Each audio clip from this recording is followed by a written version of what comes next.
Hi guys, welcome back to another video. Today we're going to be looking at the following problem from Mathcounts 2021, and as we can see, it is testing our knowledge of functional equations. And let's start with a quick read. So for 0 less than equal to x less than equal to 1, the function f of x satisfies the relations f of x divided by x plus 1 equals f of x over 2. And we also have f of 1 minus x equals 1 minus f of x. And we are asked to find the value of the expression f of 2/3 plus f of 2/5 plus f of 2/7 all the way to infinity. So just 2 over 2 to the n plus 1, or 2 times n plus 1. Okay, so with this type of question, it's not very clear where we should start. So you just want to make sure you start somewhere. We just want to start playing around with this and seeing what we could do. So the main thing is x has to be between 0 and 1, right? So let's start with these simpler looking, the simpler equations. We have these two equations, right? This one right here and then this one right here. I personally like the second one a little more because this seems like we could find something using this, right? Because we don't know any actual values for f of x. But for example, if I plug in x equals 1/2, I get f of 1/2 equals 1 minus f of 1/2. And this just means f of 1/2 equals half. Right, so this is already probably important information that we didn't have up until now. Okay, but now anyways, this still doesn't tell us much about our grand sum. So let's see, f of 2/3 plus f of 2/5 plus f of 2/7, on and on and on. If I were to take the first equation and just for experimenting's sake, plug in x equals 2/3, right? That's in our bounds between 0 and 1. So I'd have f of 2/3 over x plus 1, which is 5/3.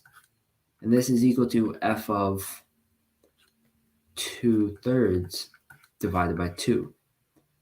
Right? And now if we look at this, the left side of the equation is just f of 2/5.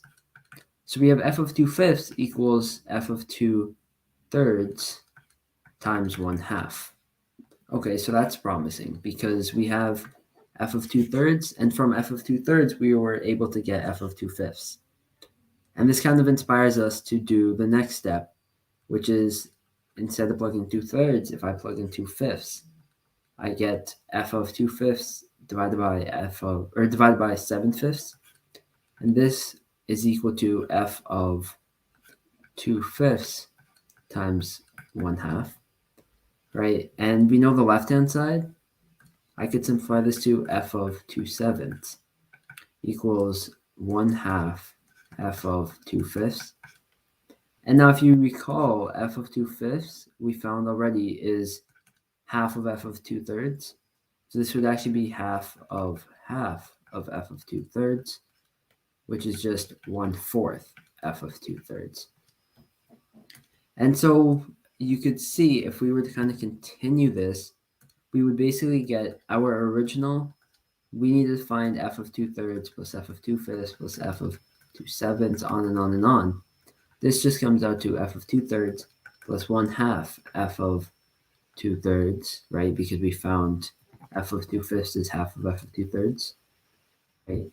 And then we have f of 2/7 right here is equal to 1/4 f of 2/3, and forever we would continue this. And you'd see that if we were to continue this, and if I were to factor out f of 2/3 from every term, I'd be left with 1 plus half plus 1/4 plus 1/8 on to infinity. And now this is nice because now we know this inside part. Here we just use the formula for the sum of an infinite geometric sequence. So a over 1 minus r is the sum. We know a is our first term, which is 1. Our common ratio is 1/2. So that means that the sum of everything inside the brackets is 2. So the sum that we wanted to find, we've basically just reduced to 2 times f of 2/3, right? So this is now what we are left with finding. And this seems a lot more manageable than if we were to go back to our original question of finding this infinite sequence. Okay, so now we have to see how can we find f of 2/3, right? Because our ultimate goal is to find f of 2/3, because then all we have to do there is multiply by 2. And now we look at what concrete values have we solved for, and the only one we solved for was 1/2, right? But now I can plug this into that iterative equation, so let's circle this.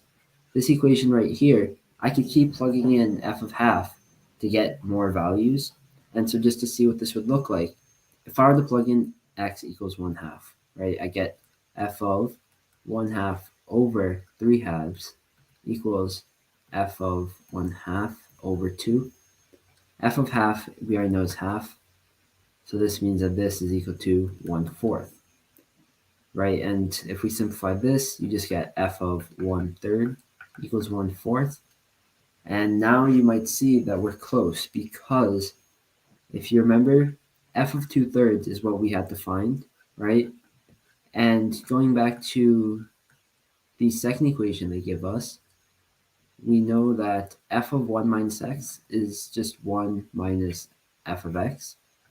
So this means, let's write it again, right? F of 1 minus x equals 1 minus f of x. This means that if I plug in x equals 1/3, I get f of 1 minus 1/3 equals 1 minus f of 1/3. So f of 2/3 equals 1 minus 1/4, which is equal to 3/4. And now for our last step, recall we wanted to find 2 f of 1/3. So that would just be 2 times 3/4, which is 3/2. And that is our final answer. So going back to the question, they are, make sure we answer the question properly. They're asking for a common fraction. We found was 3/2, and that's our answer. So this question seemed very complicated at first, and it was quite a few steps. But the key is just to take it methodically and use what you know to get to the next step.